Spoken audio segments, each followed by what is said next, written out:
I'm Meredith. I'm a dietitian and I might not be your dietitian. So please talk with your own personal healthcare provider before you make any changes to your diet or supplements or your medications.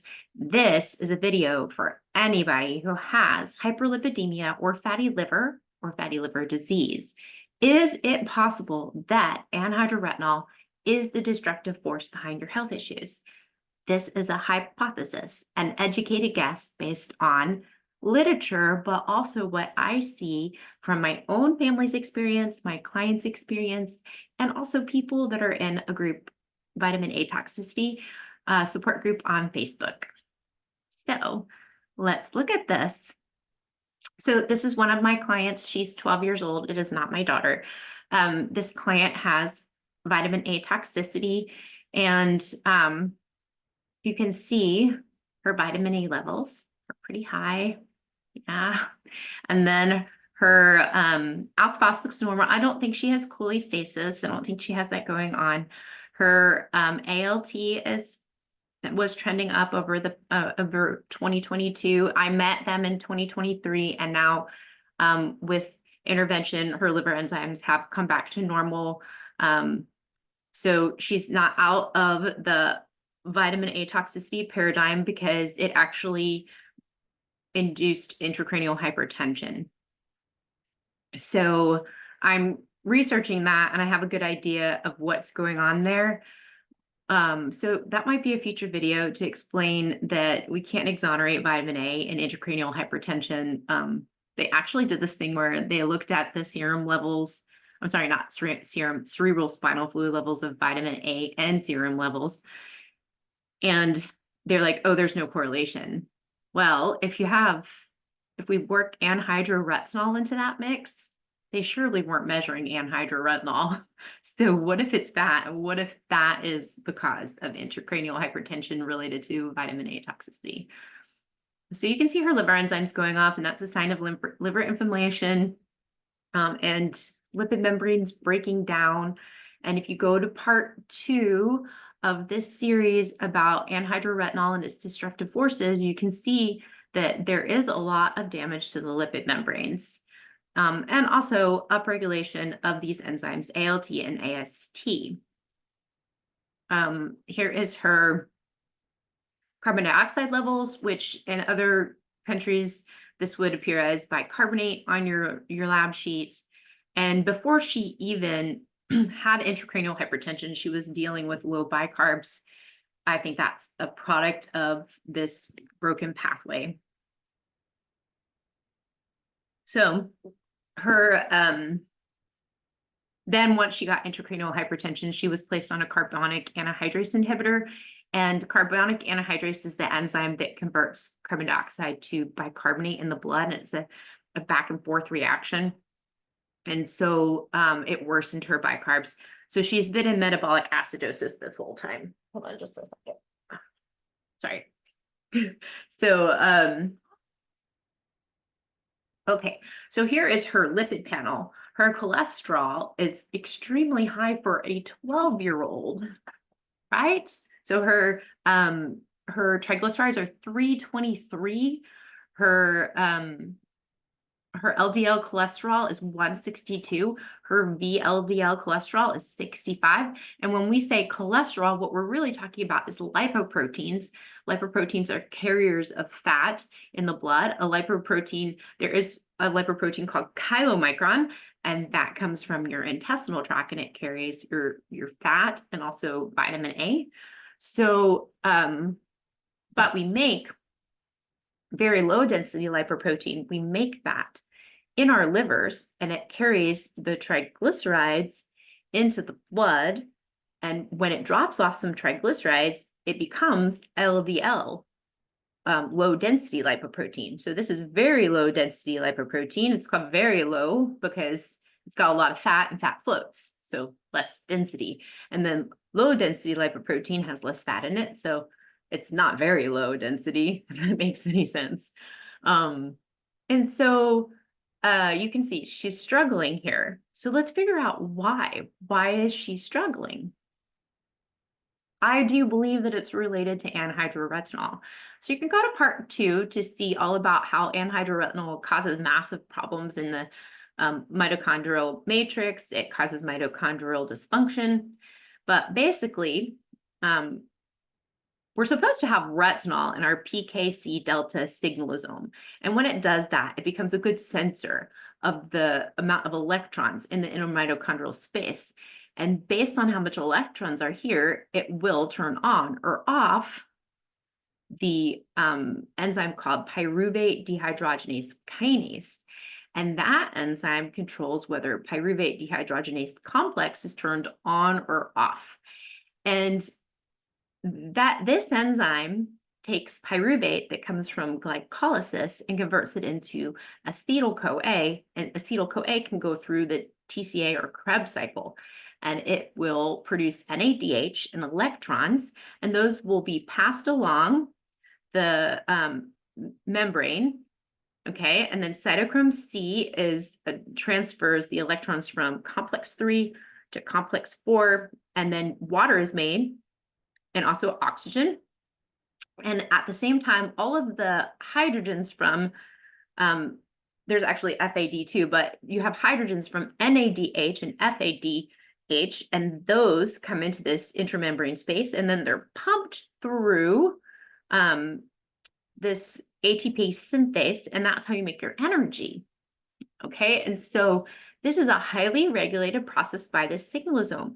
But when you get anhydroretinol in there without retinol present, then you end up with a pathological activation where it stays on too long. So being on for too long causes problems because you have a buildup of electrons. Okay, and then what happens is when the electrons build up in the inner mitochondrial space, inner membrane space, then the electrons leak back into the mitochondrial matrix. They combine with the oxygen and make superoxide. Okay, so superoxide's first chance to help the cell or to get better, to stop oxidative stress, is it goes in and it shuts off metabolism at the level of alpha ketoglutarate dehydrogenase. That's to slow down the TCA cycle. That's to decrease the amount of NADH and electron flow. Okay. And so when that happens, then alpha ketoglutarate is actually exported into the cytosol. And using the enzymes AST and ALT, it becomes, or there's another one, glutamate dehydrogenase. So we have alanine, alanine transferase, and then we have aspartate transferase. Okay, so you can use aspartate or alanine to make glutamate. So these two enzymes, AST and ALT, are B6 dependent. And glutamate dehydrogenase is NAD dependent, or if you're going the other direction, it's NADH dependent. So what I think happens is when you're stuck in this for too long and you have a buildup of superoxide, then you're pushing the enzymes AST and ALT, like you're running them in overtime, and that could eventually result in a B6 deficiency. And if you don't have B6, then you can't go from glutamate, using glutamate decarboxylase, to make a thing called GABA. And I don't have the GABA here, but this is where GABA would go. And so the backup enzyme, if you have no B6, is ALDH1A1. And that enzyme also metabolizes retinol aldehyde. So I think that in this setting of vitamin A toxicity, you lose your backup enzyme. And so you're not making GABA. Another possibility is that I think people are developing a functional B6 deficiency because of increasing levels of nitric oxide. And this is from INOS. And INOS actually goes up when there's too much hydrogen peroxide. And so then the nitric oxide, it causes a problem with using methionine synthase. And I have a video on that. It's ALDH7A1 and functional B6 deficiency. So you could take a look at that video. So either you have an actual B6 deficiency or a functional B6 deficiency in addition to excess retinol aldehyde. And all of those things lead to poor production of GABA. So why would you need GABA? Well, GABA can actually upregulate the enzymes like superoxide dismutase, both the mitochondrial version, which uses manganese, and then there's another version in the cytosol that uses copper and zinc. And then it would upregulate glutathione peroxidase, which is helpful. It's helpful for getting rid of peroxide. Okay. So because this is happening over and over again, you can get depletion of cofactors. So it would be like copper, zinc, selenium, manganese. I don't think that there's any other. B2 could go low. You're going to struggle in those areas. And when that happens, then you're no longer able to deal with superoxide or hydrogen peroxide. So, if your GABA production is decreased, then superoxide dismutase isn't upregulated. And so the superoxide itself will inhibit the enzyme called catalase, which catalase will break down hydrogen peroxide into water and oxygen. So if you have high hydrogen peroxide and superoxide, then these will go and inhibit aconitase and results in increased levels of citrate. So citrate will be exported from the mitochondria into the cytosol, and that will help you to make fatty acids, like free fatty acids, long-chain fatty acids. Okay, so let's look a little bit more at mitochondria, and you can certainly pause and like look at all of these factors, but I'm just going to focus on this area. And in other videos, I will go over different aspects of this TCA cycle with the blocks. But everywhere that you can see these little dash marks that are blocks, right? Then there's an inhibition in activity of those enzymes based on the buildup of different intermediates in metabolism. So again, alpha-ketoglutarate dehydrogenase is inhibited by hydrogen peroxide, superoxide, and nitric oxide, as well as these other things listed here. And then your goal is to make GABA because GABA upregulates the antioxidant capacity of a cell, and GABA would also downregulate INOS.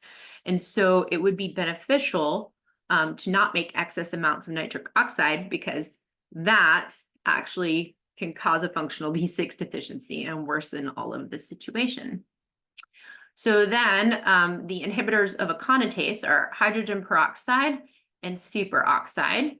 So then what would happen here is there would be a buildup of citrate, and citrate would be, again, exported from the cell.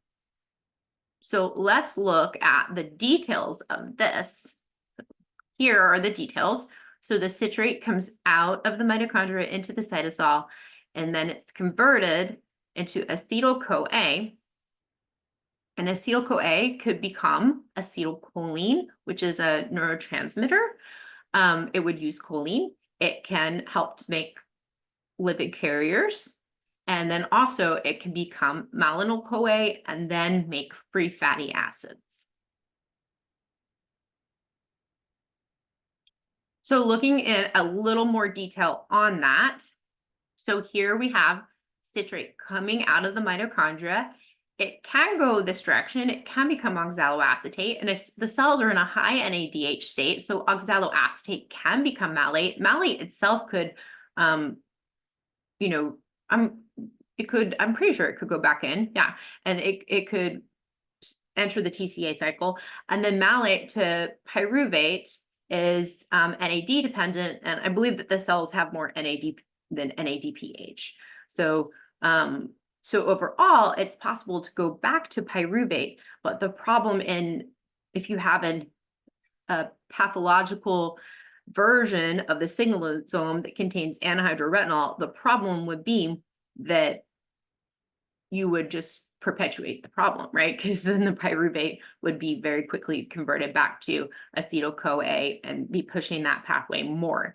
And you got to remember that each mitochondria, there's not just one mitochondria in a cell, there's multiple. So each one would be at a different state. So it could be like mitochondria number 1 massive reactive oxygen species. Mitochondria number 2, just starting the bad signalosome pathway, okay? And so we have these varying degrees. So this pyruvate could enter any of the mitochondria that are within a cell. So if you have citrates, you can turn citrate into acetyl CoA in the cytosol using pantothenic acid and ATP, and citrate itself will upregulate this enzyme that converts acetyl CoA to malonyl CoA. And to do that, you require biotin and bicarbonate, okay? And then malonyl CoA itself will inhibit CPT1, which will make it so that more free fatty acids stay in the cytosol, and you're not burning as much fat. Hello, can we say obesity? Like, yikes, this is going to lead to weight gain. So, and you can see this research this is from a research publication right here. And I will also link this in the description so you can go to it and read about it. It's pretty interesting about the regulation of lipid synthesis and degradation, or catabolism, oxidation. Okay. So let's look a little bit more at the conversion of acetyl CoA to malonyl CoA. And you can see here that it's biotin dependent. So if you have high lipid levels, you're using biotin. So that's a potential issue for you. And then the bicarbonate, it sucks up bicarbonate when you're making a lot of lipids. So there you go. There's our 12-year-old source of the low bicarbs early on for my 12-year-old client was pushing lipid synthesis from citrate levels. Okay. And so it will use up your bicarb. Okay. So again, we kind of already talked about with GABA production decrease, we're ending up with exporting too much citrate. Oh, where'd that go? There we go. So decreased GABA production leads to reduced downregulation of acidosis. Okay, and so that's an important component of this hyperlipidemia cascade.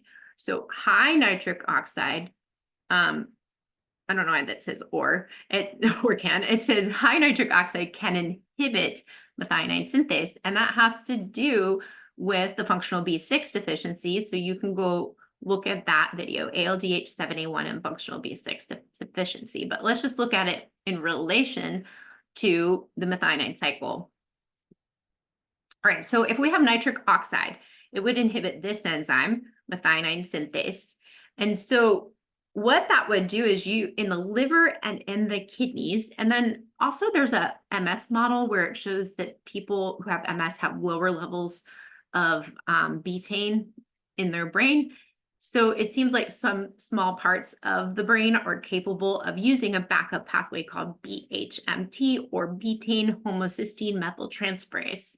So that's where you take betaine and you run methylation reactions. So instead of using B12 and 5-methylfolate, which is right here, instead of using B12 and folate to go from homocysteine to methionine, to eventually make S-adenosylmethionine, instead of that, you use BHMT, which uses betaine.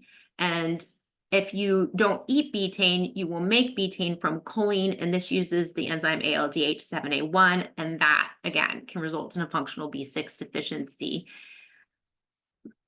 So nitric oxide can basically inhibit methionine synthase, and what that would do is would increase 5-methylfolate.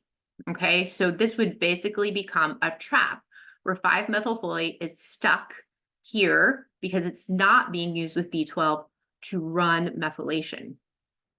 Also, a B12 deficiency alone could cause the same issue. If you don't have enough B12, then you can get stuck in a methylfolate trap. And then the methylfolate trap is a problem. So what methylfolate does whenever it gets too high is it can actually inhibit the enzyme glycine and methyltransferase. And so instead, a second methyltransferase will be upregulated called phosphatidylethanolamine methyltransferase. So low levels of GNMT when nitric oxide levels are high or there's a B12 deficiency, and then high levels of PEMT when nitric oxide levels are high or there's a B12 deficiency. Okay, so yes, this is from a bat study. I just liked this chart, so I used a bat study. Bats are mammals too. They're just the only flying mammal. Okay, all right, so now let's look a little bit closer at what happens.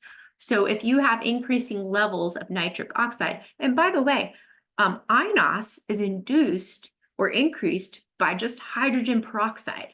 So you can see if the cell is getting into a high hydrogen peroxide state because of depletion of cofactors, because of not upregulating superoxide, not upregulating superoxide dismutase, and then also excess superoxide will inhibit catalase. So all these cascades, or maybe you don't have enough glutathione, to get rid of hydrogen peroxide, or maybe you don't have the cofactors like selenium, or you have a B2 deficiency, so you're really bad at recycling glutathione, or you have a thiamine deficiency, so you're really bad at pentose phosphate shunt pathway. So lots of things can go into the increase of hydrogen peroxide, and then that can upregulate INOS. All right, so too much nitric oxide, it inhibits methionine synthase, and then this leads to the trapping of 5-methylfolate, and 5-methylfolate inhibits GNMT, then PEMT is upregulated.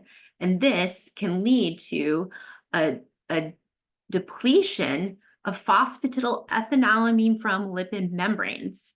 Okay, so that's not good. We don't want to break down lipid membranes. No, we don't want to. That's not good. That's part of the leaky enzyme thing with liver disease, is the membranes are starting to break down. This is one way that you lose phosphatidylethanolamine from your membranes. You get stuck in a methylfolate trap. Okay. So this process also, the upregulation of PEMT could lead to the depletion of SAM, or SAMe is another way to call it. So that's not good. Like, we need SAM. One thing that goes along with this whole pathway is most of the people who are struggling with vitamin A toxicity, they also have really bad histamine issues. And to get rid of histamine, you require methylation to be intact. So this is a burden on methylation. Okay, so when PEMT is activated, then you go from phosphatidylethanolamine to phosphatidylcholine, and then the preferred pathway then, while this is happening, is phosphatidylcholine is used to make diglycerides.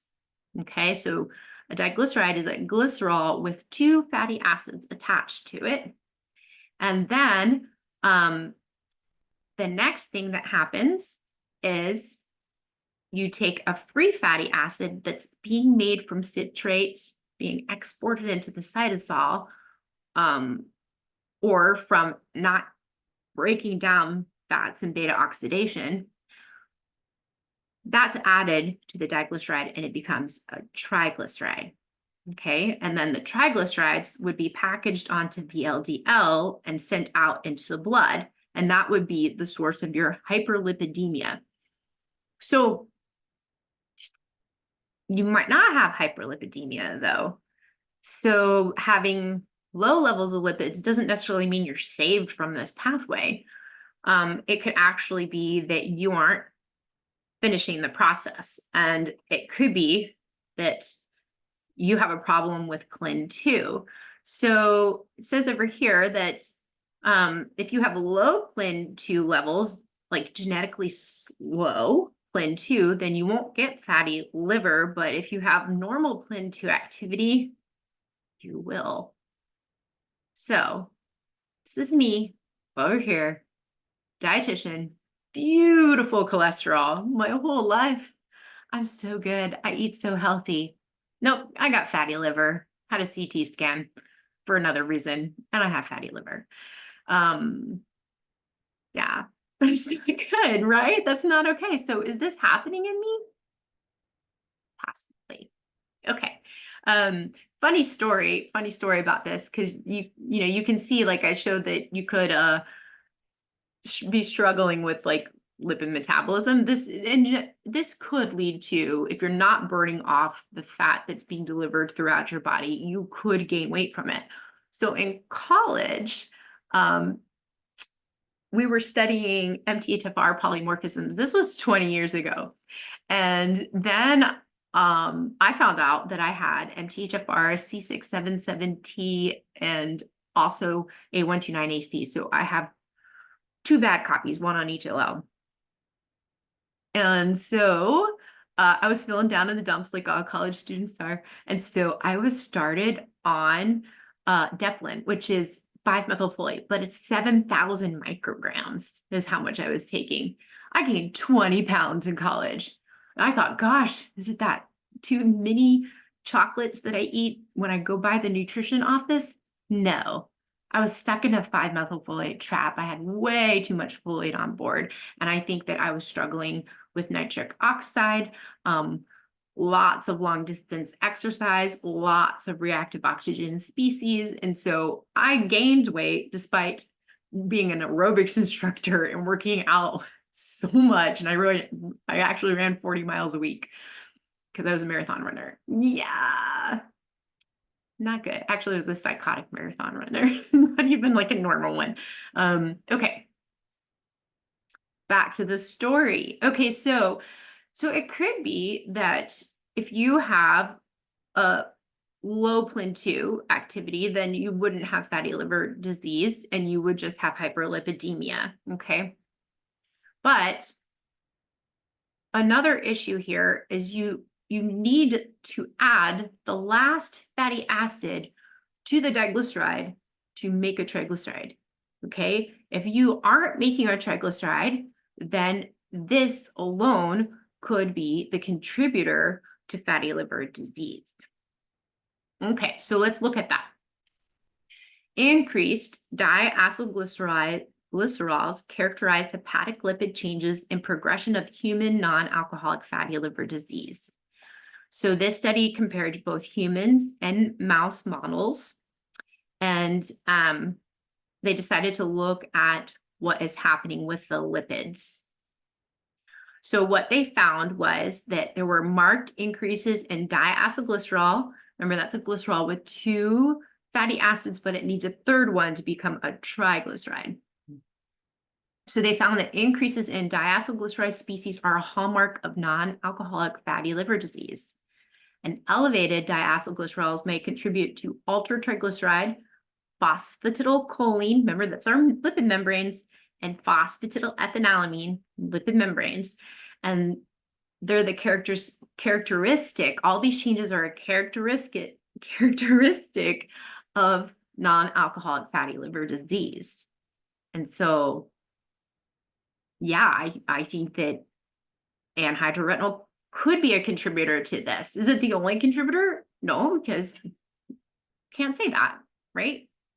There's other contributors to this. Okay, now let's look at citrate.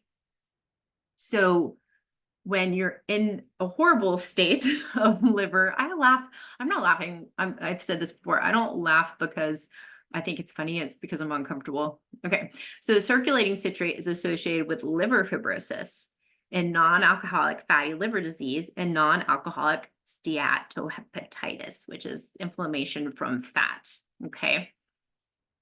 So non-alcoholic fatty liver disease is associated with mitochondrial damage. Can anhydroretinol cause mitochondrial damage? Why, yes, it can. Sneaky old vitamin A metabolite. So the association of citrate with liver fibrosis was observed in males, but not females. So that might be related to estrogen. So when estrogen, like as you age and you're a woman, your estrogen levels go up.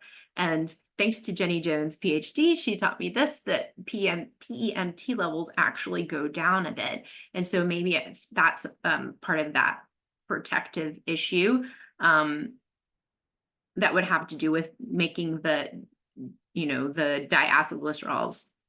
So, but maybe there's something going on there, male versus female. Something's really cool is checking out Hormones Matter. It was originally written because Chandler Marsh, she believes, and I do too, that there's not enough female studies out there. So what they found was that circulating citrate is elevated and associated with liver fibrosis. Well, what would make citrate levels be high, right? That's the question, because we should be using citrate to make a free fatty acid that can be put on diacylglycerol, right? And then that would make a triglyceride, and then it would be ready for export. So what is causing that? Okay, so here, before we talk about that, one more thing. So plasma citrate levels were found to be elevated in non-alcoholic fatty liver disease patients. And this is worse because if you have too much hydrogen peroxide, it says that this was related to the promotion of iron-mediated hydroxyl radical formation from hydrogen peroxide by citrate.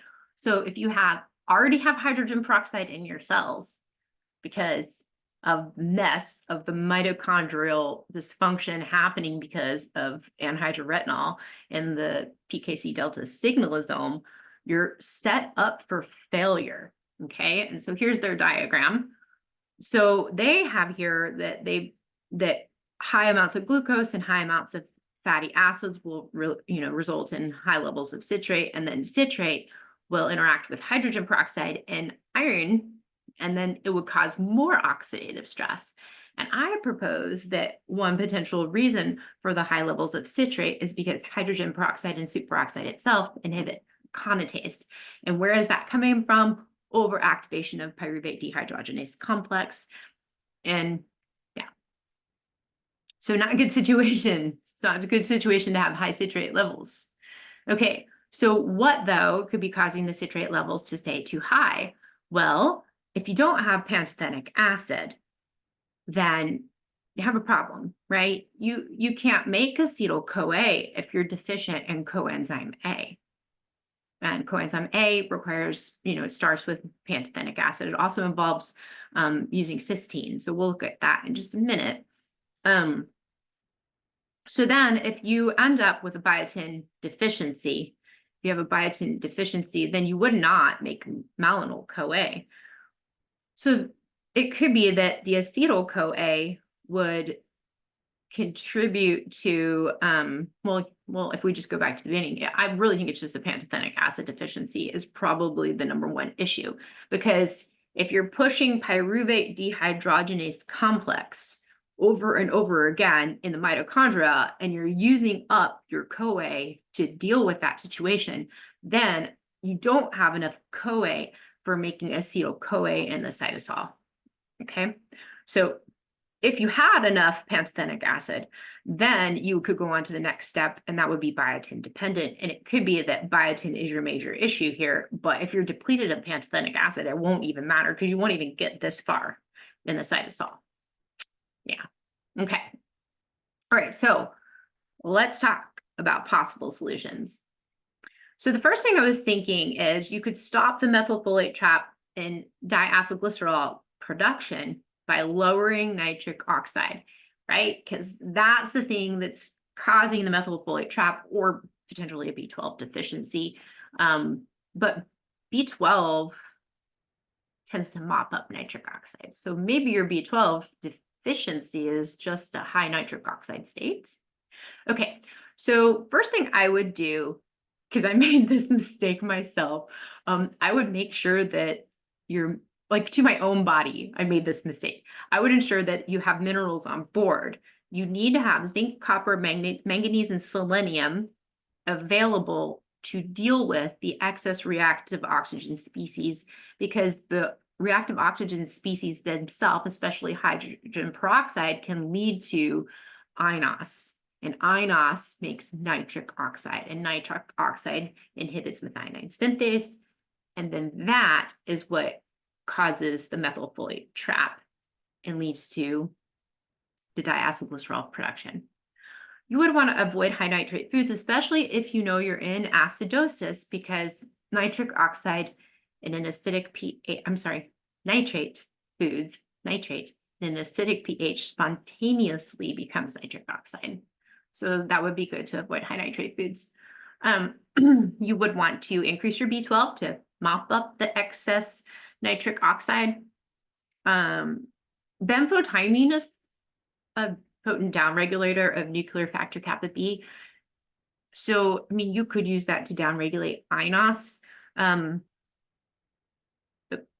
problem here is there's some paradoxical reactions that have been talked about taking thiamine, specifically benfotiamine, because that's the one that would downregulate iNOS. But if you're having a paradoxical reaction to going high dose thiamine, maybe it's this, maybe it's because you're restoring pyruvate dehydrogenase complex. And if you have a bad signalosome because you have anhydroretinol in it, in theory, that would make you sick. It would upregulate, upregulation of pyruvate dehydrogenase complex would lead to massive amounts of reactive oxygen species. And if you don't have the mineral cofactors available, you're going to be in oxidative stress. And another question is that the cause of your thiamine deficiency? Is your thiamine deficiency because you have overactivation of pyruvate dehydrogenase complex? That's something really interesting to think about. Okay. Gut health could play into this. I don't have it listed on the slide, but if you have bad bacteria and they're producing lipopolysaccharide will induce iNOS.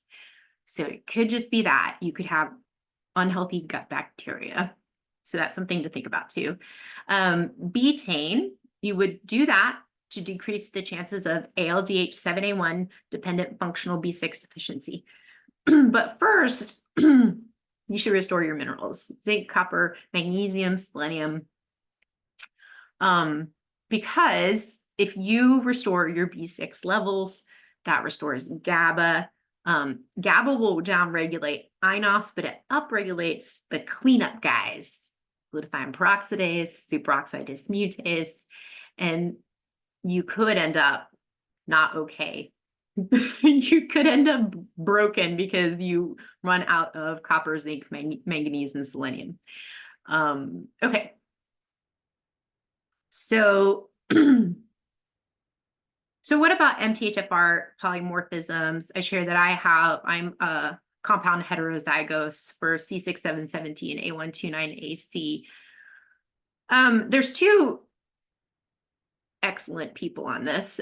Chris Masterjohn, PhD, talks about how maybe your MTHFR polymorphism is just a riboflavin deficiency. So that's an interesting article to look at. And then Dr. Ben Lynch talks about MTHFR as well. And both of them, they kind of go back and forth on why some people respond well to methylated folate, 5-methylfolate, and some do not. But like I said, taking a large amount of 5-methylfolate will get you trapped. It will push this production of lipids. So just consider that.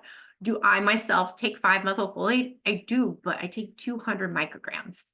So I take a tiny bit. And on the days that I am consuming folate, I tend to skip it. But I'm a nerd. So, I kind of think about this stuff all the time. I have one kiddo in my family who does bad if I don't give 5-methylfolate. So I have to give the 400 micrograms a day.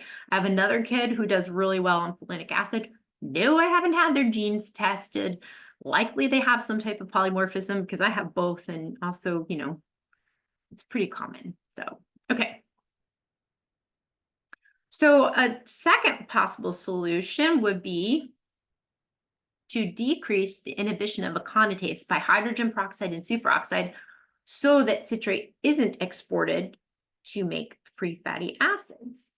So again, you would want to make sure that you have enough minerals on board, zinc, copper, manganese, selenium, and that's for your superoxide dismutase and your glutathione peroxidase enzymes. Because you want to get rid of those two things, superoxide and hydrogen peroxide, because that's what inhibits aconitase. Then you need a riboflavin for glutathione recycling. And then you also would be needing NADPH from the pentose phosphate shunt pathway. And that's B1, manganese or magnesium, and zinc dependent. Again, here, B1 would help increase NADPH, but if you're having problems with going up on B1, then it could be that you have that underlying anhydroretinol in your PKCdelta signalosome, right? That would make sense. So again, it goes back to being prepared for that upregulation.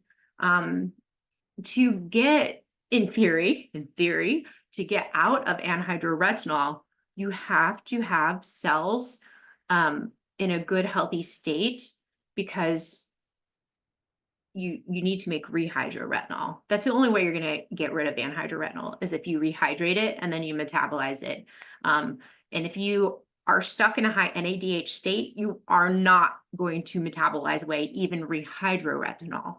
So again, we have to gently push these pathways. It's just doing maybe like very, very high dose thiamine. If you have a bad reaction to that, that could be because potentially, in theory, it might be anhydroretinol. In theory, educated guess.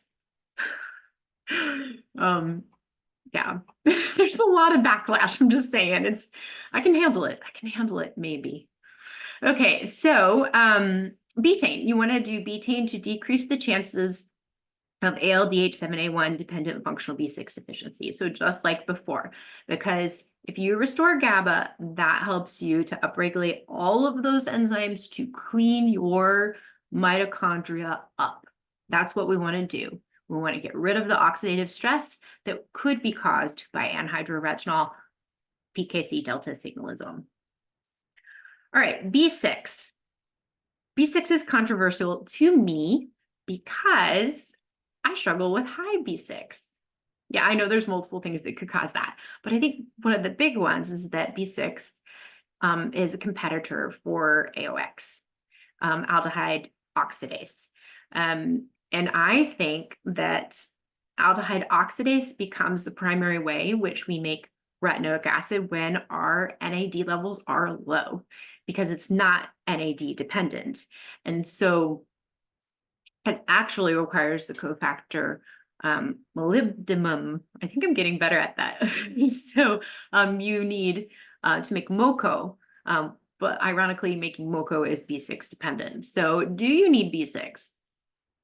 Maybe. If you have pyrrole disorder, that can actually make you lose B6. So potentially you need some supplemental B6.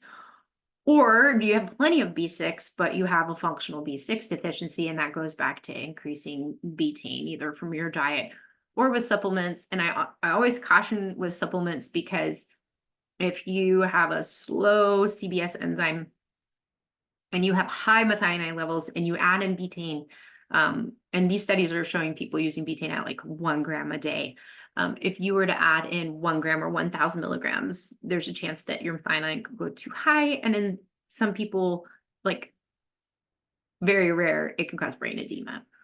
So if you happen to be working with someone who has intellectual disability, always, or even for yourself, just get a plasma amino acid test to check to see if you have high methionine before you start dosing betaine at a very high level. The amount of betaine that we eat in our diet, it's, maybe 50 to 100 milligrams a day from dietary sources. That might not be enough to help this. It might not be. And what have I found that works? I found that in adults, just 350 milligrams seems to be supportive. And then in kids, like 150 to 250 milligrams seems to be supportive. But again, please get a plasma amino acid test, especially if you're dealing with someone who has intellectual disability or neurocognitive issues already. Okay, so the other thing about B6 is when you have to get rid of B6, you do use the enzyme AOX. And if you do use the enzyme AOX, that can increase superoxide. So if you're already struggling with superoxide dismutase, like the cofactors manganese, or like this would be actually cytosolic, so it would be copper and zinc. If you're struggling with copper and zinc or I guess I could say manganese too. If you're struggling with those, then this is a bad thing. It's a bad thing to high dose B6 because you're just getting increased superoxide. But also at the same time, you increase NADPH, which is needed for recycling glutathione. So, but then I've also noticed, I know this is a lot of buts, but I've also noticed that people struggle with NADPH dependent NOx pathway, and that induces histamine. So yeah, there's a lot going on there. So just be careful with B6. And then, so one more thing on B6. So B6 toxicity, I mean, it accumulates, it is possible, but I honestly think that some of this could be related to the excess superoxide. That could be a contributor. And then, tying up of the MoCo cofactor and AOX makes it less available for sulfite oxidase, which I'll talk about that in a future video. And if you have, you can end up with hydrogen peroxide and sulfite. Those two things mixed together make sulfite radical, and then that damages nerves. So is your B6 toxicity actually MoCo molybdenum competition? Is it really your B6 toxicity sulfite radical toxicity?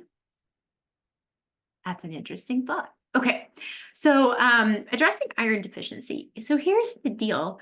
Iron is needed for aconitase to work. Is it possible that our bodies are protecting us whenever we're in high oxidative stress?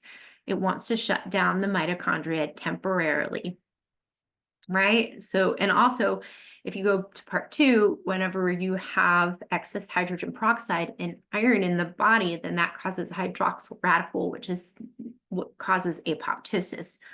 So do we treat iron deficiency while we're under oxidative stress? Maybe not. Maybe that's why it's really hard to get iron levels back up. It's because when you're in inflammation, your body creates or makes a hormone called hepcidin, which basically blocks iron doors. It keeps ferroportin from opening, allowing iron to move through the body. So I don't know, maybe we don't. Maybe we get all of the oxidative stress under control first, and then naturally the body will start absorbing iron and moving iron throughout the body. So what would this look like? It would look like either low ferritin or high ferritin, or it could be anemia despite having normal ferritin levels. So yeah, interesting. Okay. Can I go to the next slide? Okay, so final slide. Possible solutions. You want to ensure that citrate, like if you're stuck in the theory, the hypothesis of anhydroretinol PKCdelta induced upregulation of pyruvate dehydrogenase complex. If you're stuck there, then you actually do want to ensure that you make lipids.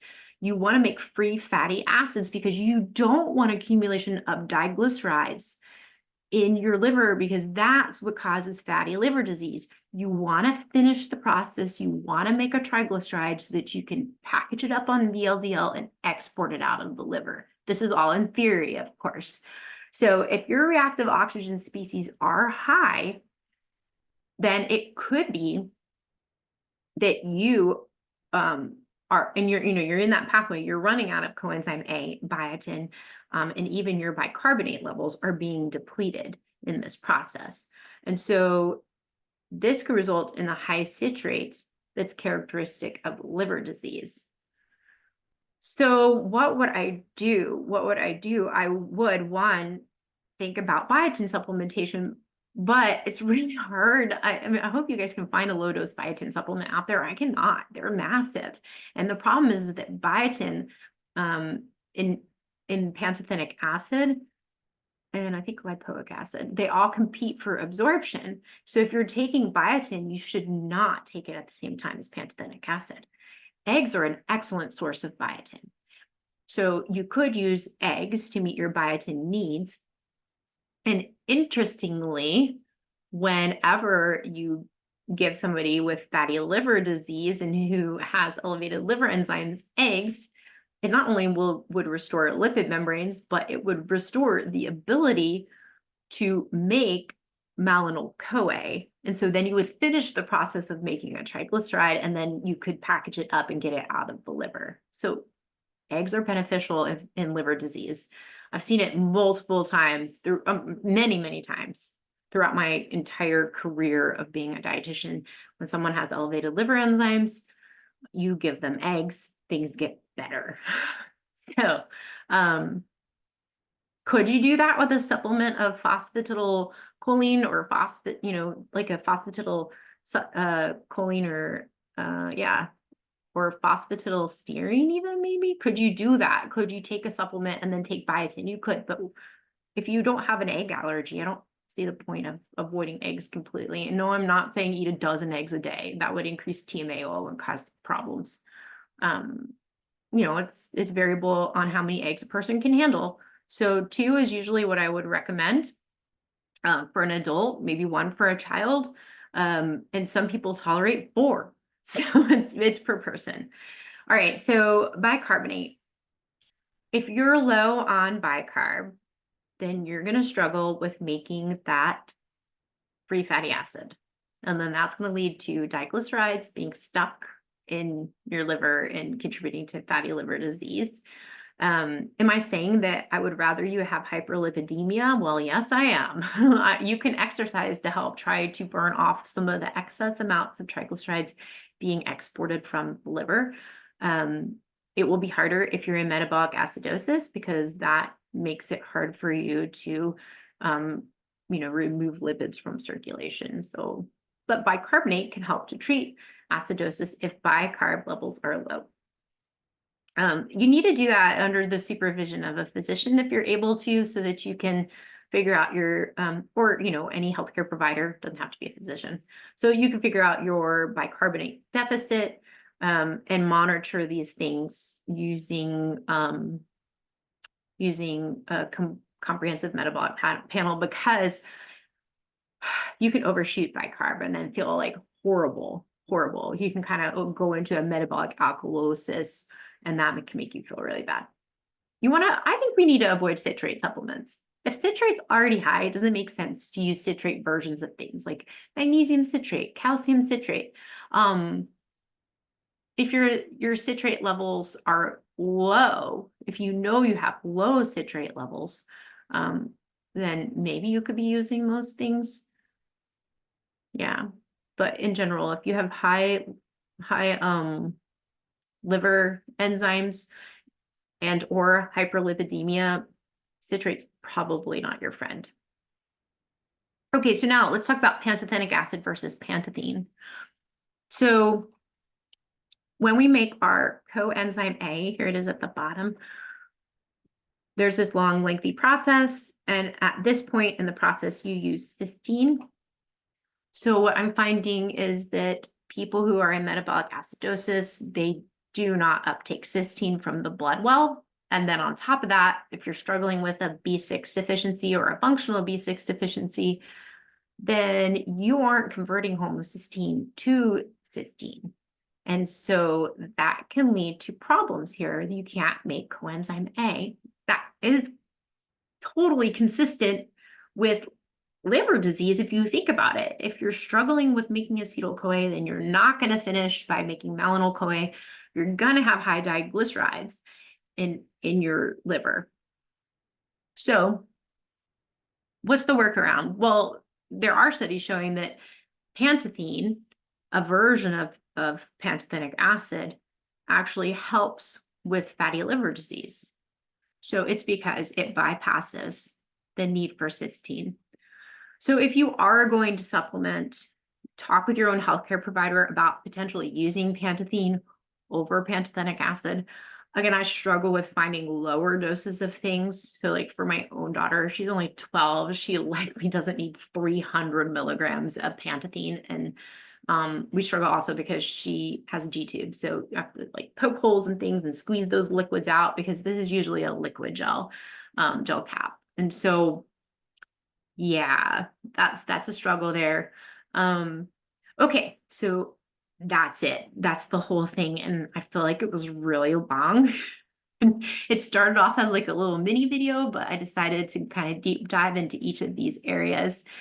If you were waiting for the video on hyperoxaluria, I'm still working on it. I keep finding more and more little tidbits to add to it. And because it's a sensitive area, there's, I just thought I'd do a really good job on it. So if you're struggling with that, you can send me a message and I can tell you like ahead of time, like what I think about it. So I should have that video done within the week though. Okay, I guess that's it for today. And thank you so much for listening. And like the post, share it, comment with anything you have. I'm just one brain, and I really appreciate people telling me their experiences and what knowledge they know too. All right, bye.